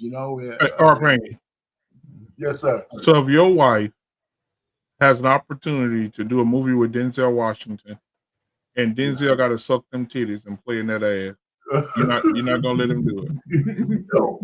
No. And I go to what? And then I'll be known as the man who killed Denzel Washington. Hey, I want to say, let me say this to you, Lost, real quick. Coach Perry trying to get me took down with this naked ass woman. Damn, blew him out. But you had to go back and blow that out, man. So while we wait, there you go. That's better. There's all motherfuckers up there. Hey, Lost. So Ryan Coogler announced that he's doing a cinematic universe with Sinners. I can't wait. So he says, the next movie is going to be Sinners. He's going to go backwards. So he's going to do Sinners, The Rise of Remick, Sinners 90s. So he's going to go to the 90s, and where Michael B. Jordan, no girl, will be in the 90s as vampires. He's going to do Sinners. He's going to do another Sinners, and then he's going to go back and do a sequel to the one we just saw. Oh, that's going to be good, man. So I want to see the Indians this time. So basically, he's going to do a movie showing you how Remick became Remick. But here's my thing: he told a story about the people in Africa had a particular shaman. Then we also had the Irish people had that little thing. With the British. The British oppressed them and enslaved them. Yeah. So is he going to focus on each one of those particular situations and the genres of how that crossed over and how all this stuff mixed and blend? Well, if you pay attention to Remick was over 300 years old. Because think about it, listen to what he said. He said, I remember when I was on the farm picking potatoes with my dad, and they took the farm, and the British enslaved us. That was in the 1600s. This movie took place in the 1930s. Right. So yeah, he's old as shit. Yeah, because I would love for them to get into some of the African religions and stuff like that. Yeah. Boy, that'd be lovely. And then the Indians, They got to have their part in it too. Because I was telling them at the end of the movie, they should have had the clan show up at night. The vampires bite them in the back, and then the Indians come in and take out the vampires. You know what I'm saying? Yep. Because the Indian was looking for him. He said, "It ain't too late. Let us in there. We go get his ass." Right. But I don't know. The Indians took off, man, when the sun went down. So. Oh yeah, they was gone. He said, "It's time to go." He said, "Time to go." It was like time to go. You know what I'm saying? The sun is coming up. It's time to go. Right. And then they'll have the rise of Blade, and and then Blade show up. Hey, boy, you taking it too goddamn far. But you know what though? You know what? I thought about that though. When they walked up, I thought about when he said, all you gotta do is just let us in. And they just had, in my head, I was thinking, why don't they just have Blade walk through the back door and say, "Come on in, motherfucker." You know what I'm saying? Well, Blade would have wrecked that bitch. Blade would have killed everybody in that motherfucker. Or at least had some vampire hunters, that was tracking them down. Yep. Yeah, Blade never had to be Blade, but it could have been somebody, Yeah. Yeah, Van Helsing. Well, my favorite, you know what though? I went back and I watched it. I went and watched it again, y'all. That Annie, that motherfucker, that boy, she had a root on that boy. She had a root on Mike on Smoke. So I told you, man. She had a root on that boy. With that magic. That's why when she went to bite his ass. I mean, that's why when he went to bite his ass, he couldn't do it. She had that mojo on him. That bag. Yeah, she had that bag on him. But man, I'm telling you, man, that would have been cool. I've seen you, boy. Where you been hiding at, man? I don't be hiding, man. I just be out the way. Hunter Watts, let me ask you a question, Hunter Watts. You remember when I first started my first started my channel? We used to have shows at fucking 4:00 in the morning. Yeah, and I used to tell you every time I see your ass, I'm gonna ask you when you put your comedy special together. Yeah, you did say that. You did say that. Yep. Still ain't did it. Yep, I remember that shit. Boy, we used to be up to boy, them shit. Hey, congratulations to you, big dog, because the beginning of this was not easy. Those was doing 12 hours. Like we was rotating doing 12 hours. We go from 12-hour shows. Doing 12-hour shows all day. Yep, you're right. And grinding from having 20 followers and subscribers and shit like that. Yeah, we was grinding, boy. Thank you, brother. I remember them nights. Me, you, Sir Hell, shit. We run a show from 8:30 at night to fucking 3:30, 4:00 in the morning. Like just trying to get them watch hours up. And we was running them back then, boy. Woo, thank you. We got that out the way. Damn. Yeah, these YouTube streets get dirty. It's good to see you, man. Hey, listen, I'm glad you're here because I was telling Arpain that that you guys was bringing a lot of heat to his ass the other day, man. That'd be good for y'all to go over there on Mondays with him and argue his points. That shit was real good, bro. That was a really good show when y'all ate him up the other day. It was Frank ass. Man, what are you talking about? Me and Arpain was on the same. On your ass, Arpain. Yeah, I think we were mostly on the same. It was Frank who was coming in Frank came in. You guys said, hey, as soon as he popped up and said y'all Glazers, it was like, all right, hold on, time out. Swallowed up. Have you ever been swallowed up? Don't pop up doing that. Yeah. Hey man, I wonder what's gonna happen when they release that footage, man. That Diddy footage showing TDJ's bent over that couch. Because they got a video of TDJ. Man, listen. Now see why TD trying to hurry and get up out here and trying to check out. Yep. Jaguar Wright. Everybody said she was crazy, remember? She said 2 years ago that Diddy was doing all this shit and nobody believed her. Now that she hit the fan, they're like, damn, this motherfucker wasn't lying. She ain't crazy. Allegedly. Allegedly, right. She said you gotta say allegedly for these YouTube streets, you know what I'm saying? Yeah, she said TD Jakes is a straight up power bottom. Oh man. And she said when they released that, she said Diddy got videos from 1993 that he had uploaded to a cloud. Think about that. Cloud. So imagine people that weren't even famous yet and they're getting routed out for movie roles and shit.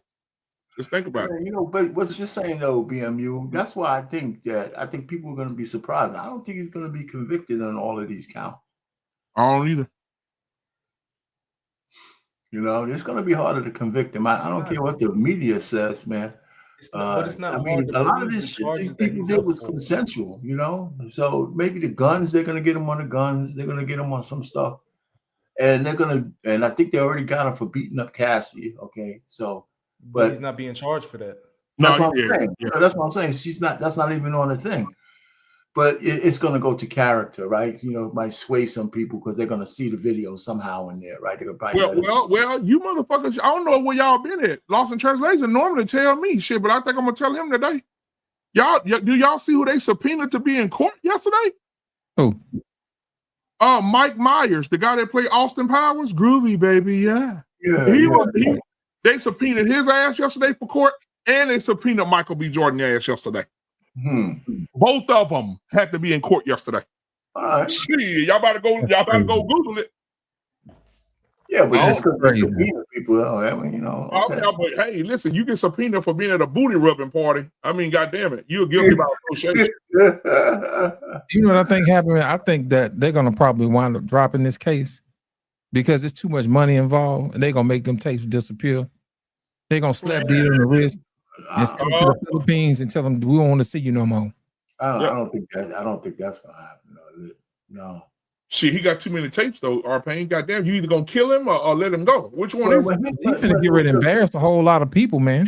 That's connected to a whole lot of people. Shit, because look, they said that motherfucker had a direct line to the mayor of New York, the senators and congressmen of New York. They was coming through the parties. Man, when did he get to talking about them motherfuckers and ruin their lives and their careers and shit? Shit, y'all about to let them go? So they dragging their feet. They're gonna Epstein him, right? One day. Yeah, look how they dragging their feet with this Epstein stuff. You know, now imagine Diddy. Oh, it's crazy, man. If you're the Democratic Party, you want those tapes to come out? The big S word, man, and that's it. Man, they're gonna slap these folks on the wrist and make them disappear. Yeah. I'm telling you. I like to see how it play. I like to see it play out, man. But you know, because the lead attorney, look, he needs something to do, so he wants the trial to happen, man. So he can go. The trial already been started. No, I'm just saying he needs. You know, he makes a big case out of these kind of child. But I think the voir dire is probably the most important thing, and one of the most important things in this trial. How you pick the jury. Yeah, because Hollywood been awfully quiet lately. Man. I've been awfully quiet. They'll show up for the Met Gala, make everything look all right, you know. You see, hey, nobody been to nobody's boats or parties no more. What's the comedian's name? Bill Bellamy. Bill Bellamy said he's doing a pilot in California, and he said he just heard people talking about the Diddy shit. He said people getting their alibis together, people trying to make sure they got their money right, bro. Wildfires just showing up out of nowhere, burning down famous people's houses with evidence in it, you know. Hey, you know, I mean, if the people listen, being a freak is not a crime, right? Some of these people are just freaky, man. It's not a crime. It depends on what type of freak it is, you know. Well, hold on, now, Arpain, let me ask you this. So you mean to tell me if you go watch a Diddy party and you see Leonardo DiCaprio getting his dick sucked by Jamie Foxx, that's not gonna bother you? We're talking about criminality. I'm not talking about. First of all, I wouldn't watch it, right? I that's right. He set the tone. Shit. Yeah, I wouldn't watch. But the point really is, none of this is just a crime. He's on trial for racketeering, but he's the only is one racket. You can't even play fucking table tennis with one racket. Well, that's what what the people at. 100 Watts was right. What did I just say? 100 Watts just said it. He said they're not charging him for all those sex crimes. They charge him for racketeering because they know racketeering got a guaranteed. That's what they got R. Kelly on. Can I tell you the one that's gonna get him? Can I tell you the charge that's gonna get him? Racketeering? No, it's not the racketeering. That's not what's gonna get him. It's gonna be the transporting across state lines. Transporting across state lines for acts of sexual acts or whatever the actual verb is of that charge. That's gonna be what catches him. So all these even if it's consensual, basically gonna be. He's supposed to be carrying folks across state lines. You saw Diddy in L.A. with this girl, didn't you? Okay, yeah. Well, she from Vegas, so she shouldn't have been in L.A. And Michael Myers, you saw him in Miami with this girl. Okay, she from New York. She shouldn't have been out there. Hey, Your Honor, he'd be flying these hoes out. Put him in jail. Yep, it's that simple. Yeah, but you know what's crazy, bro? They got this big ass campaign for women, my body, my choice. But you motherfuckers are controlling their bodies. If a bitch want to fly from Vegas to California to get beat, fuck the shit out of, that's not my fucking problem. That's why it's not open and shut case. Man. That's why it's not open and shut. It sounds good, and you're right. They got those, man acts and all that shit. But let me say this shit before we get out of here. Man, I was at work today. I want to slap every bitch in the office. Let me tell you what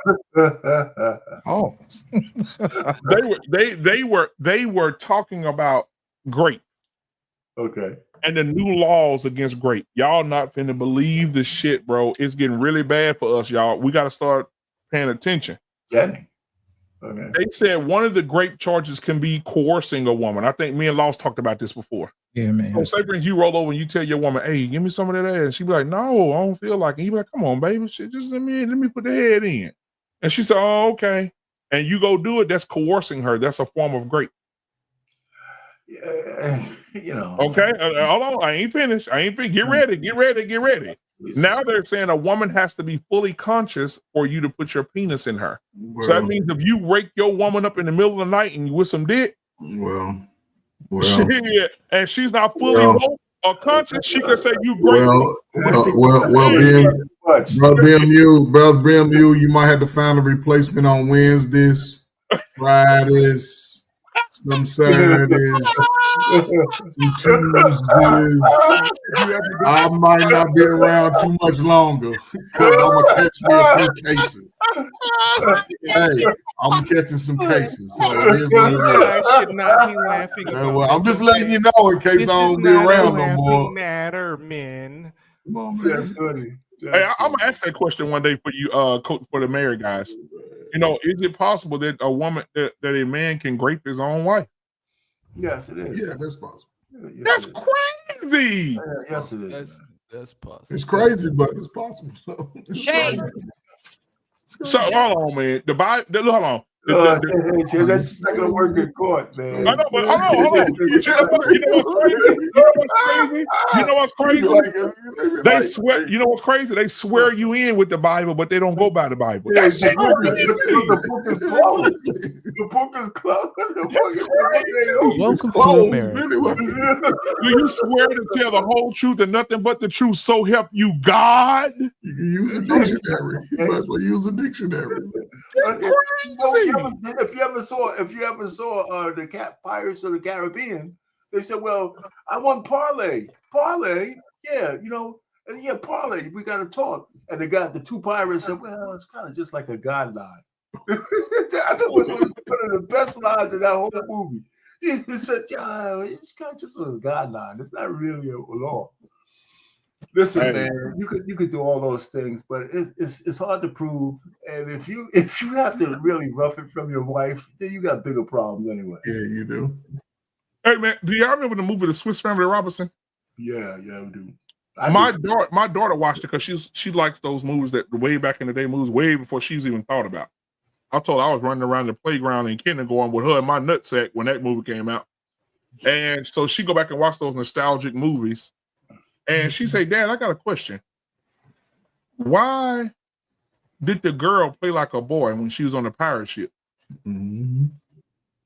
Why she act like a boy? Why was she playing like she was a boy?" I said, "Because if those pirates knew that she was a girl, she'd be raped. They would have raped her." Yeah, they would have raped her. That's a good teaching moment. Yeah, it can be something that can be insinuated. Yeah, I get that. Yeah, she was in disguise. Well, I wonder if the writers were thinking about that when they did, but it's true. Yeah, they be doing what the hell they doing, man. They're not writing these stuff and coming up by coincidence. They know exactly the agendas they try to push. I need a girl dad episode. I'm gonna say that as a consumer, I need a girl dad episode. BMU, you heard him. What did he say? We need a girl dad episode. A girl in that episode. A girl dad episode. Like one of your daughter's episodes with you. How to raise your girls, man. Basically. Yeah, man. Yeah. Look, you fam. Mine is 13, and I know what I was doing ready. at 13. And my heart. Yeah, get ready. My heart. Get ready, get ready, get ready. I need to go there. So, R-Pain, you got grown ass daughters. You know what I'm saying? Yeah, well, they weren't always grown. Hey, let me tell you what I did to scare the nigga that came over here. The nigga that came over here to my 16-year-old daughter came over here, and he was in the living room, and I had met him already. You know, shook his hand or whatever. But I walked in. I was sitting at the table. I said, "Oh my god, bro." And he said, "You okay?"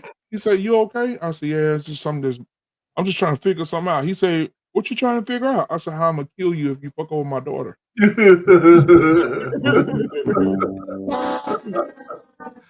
exactly what I told him. He said, "I said, oh."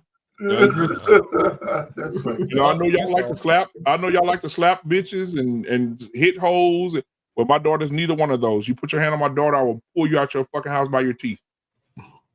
And that's the end of that. I don't like having those conversations, but you got to have them if you got daughters. Coach, you got daughters, right? No, you got to have those conversations, man. Yeah, you got to. Yeah, I mean, with sons and daughters, you got to talk to girls if they come over. R-Pain, your daughter grown. Hold on, R-Pain. Let me ask R-Pain a question. Your daughter grown, right? Yeah, both of them. Yeah. So if your daughter come over with her boyfriend, is he allowed to spend the night at your house? No. Come on, man. She's grown, R-Pain.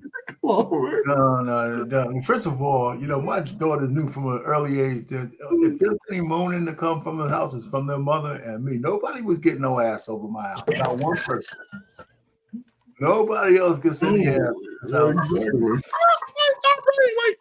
Ain't gonna be no fucking. Ain't gonna be no fucking. Nobody. But you know what, R-Pain? That's real talk, because think about it. Somebody asked me that before. Somebody asked me this question directly about my daughters. Would I allow, if I trust my daughter, would I allow the dude to go in the room and watch movies with her and shit? No.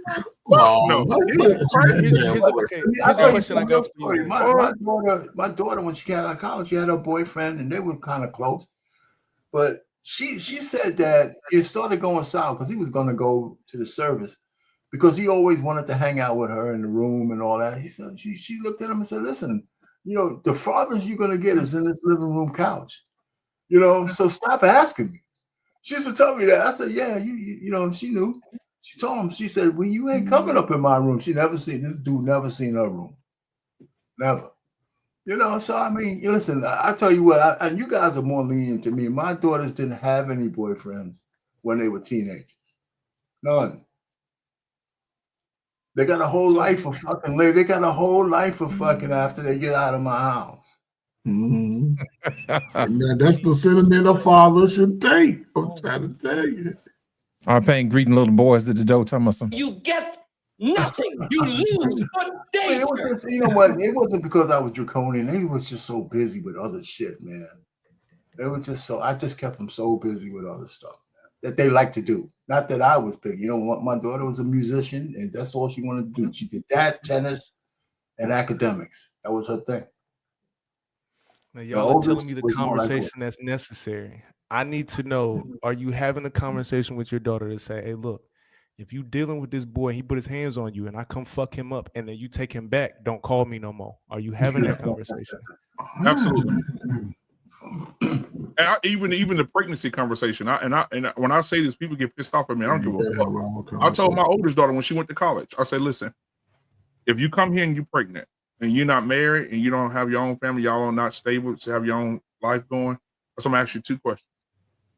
If you come in here pregnant, did he grape you? And if you say yes, he's dead. But if he didn't grape you, then you're on your fucking own. Because I put you up on game and I told you what these niggas was trying to do to you.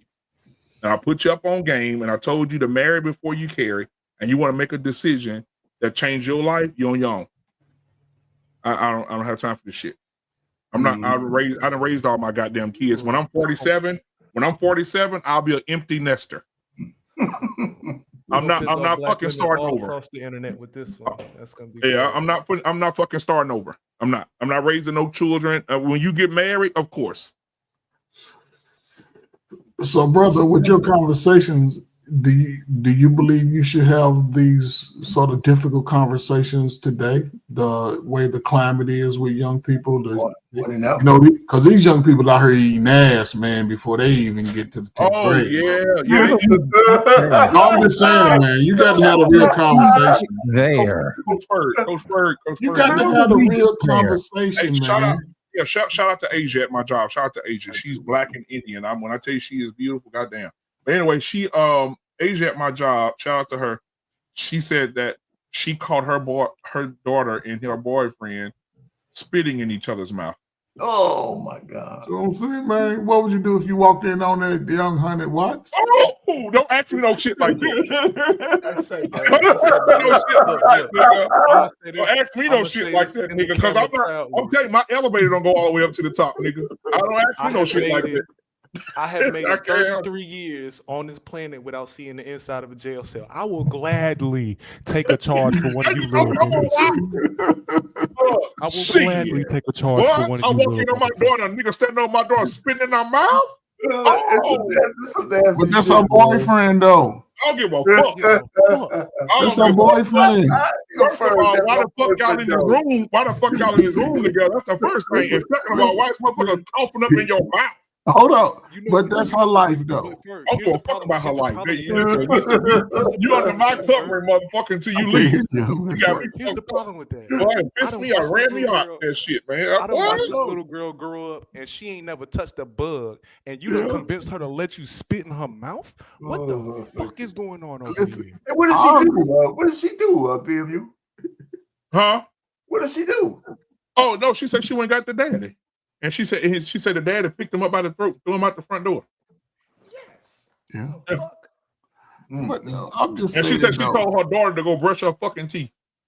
Yeah. So again, that's why today. Ooh, that's nasty. But today, man, I'm glad my father was who he was to me, man, because my father kept it real with me.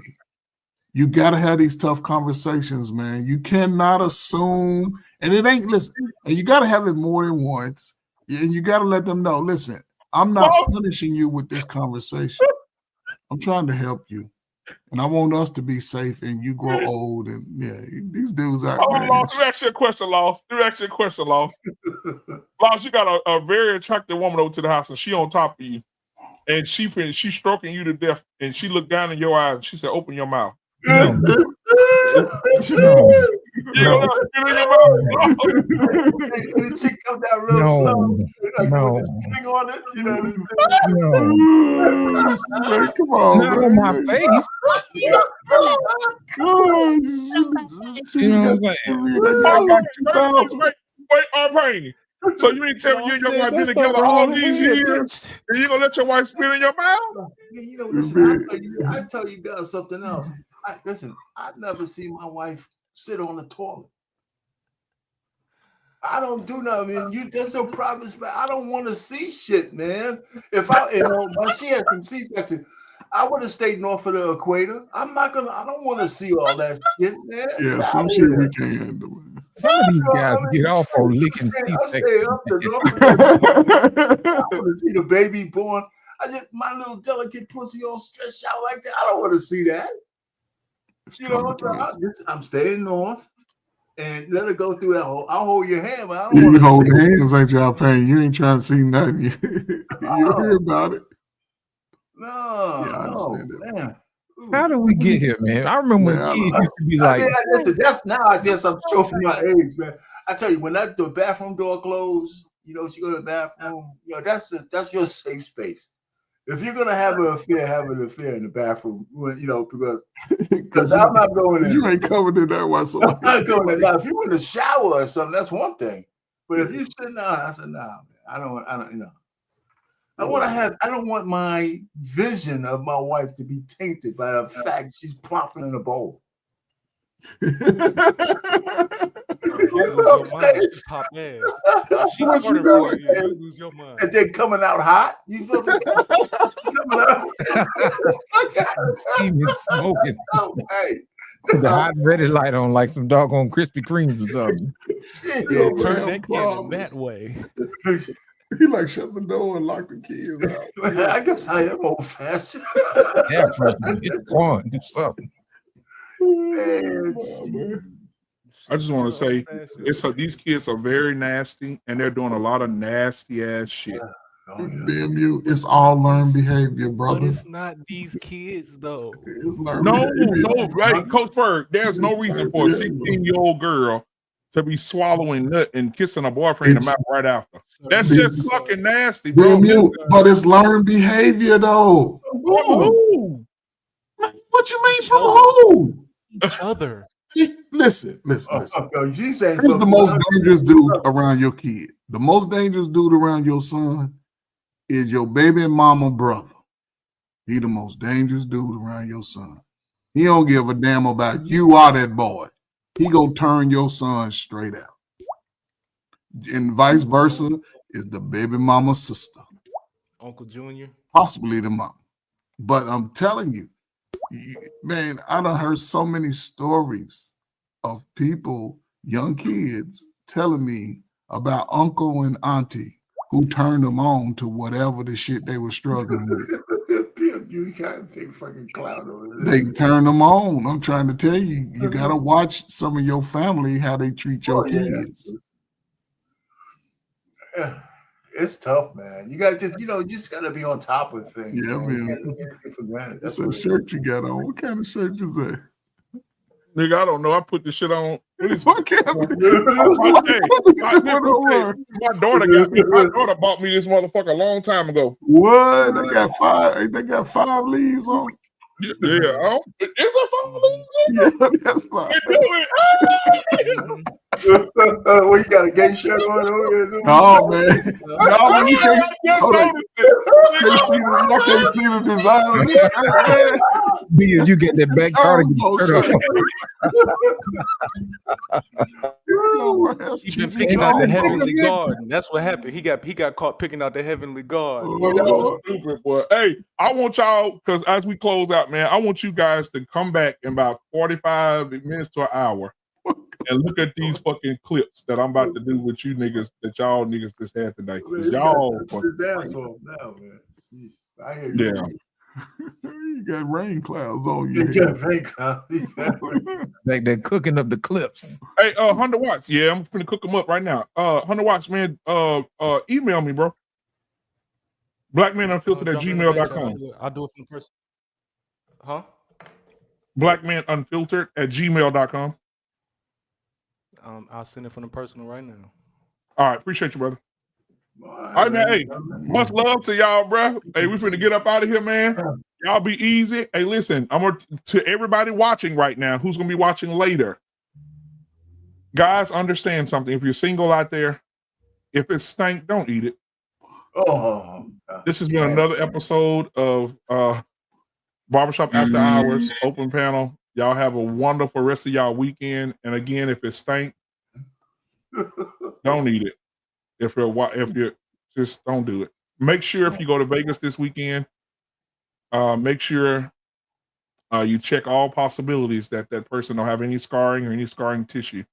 Well, you know, Coach Ferg, now you can't do that no more, Coach Ferg, because now they shaved down the Adam's apple. You can't even see it no more. Look at them big ass feet, then. Look at them big ass 13s over. You got hands that can grip a basketball, man. You know, looking like what's my man's name with the laugh from the Clippers? What's my man? Kawhi Leonard. Oh, Kawhi Leonard. Wow. Yeah, He got hands like Kawhi Leonard. Yeah, that motherfucker can grab a mountain by the head. Well, that big ass hands. All right, man. Well, hey, shout out to y'all, man. Be easy. Watch, man. Just ain't seen you so long, brother. Thank you for coming through, man. And hey, yeah, Monday, man. So Monday, the show is the first 100 days, the good, the bad, and ugly. Chunk, first 100 days, good, the bad. Oh, I know 100 watts gonna be over there for that. I got notes on them, baby. The first 100 days, I got notes on that. Yeah, man.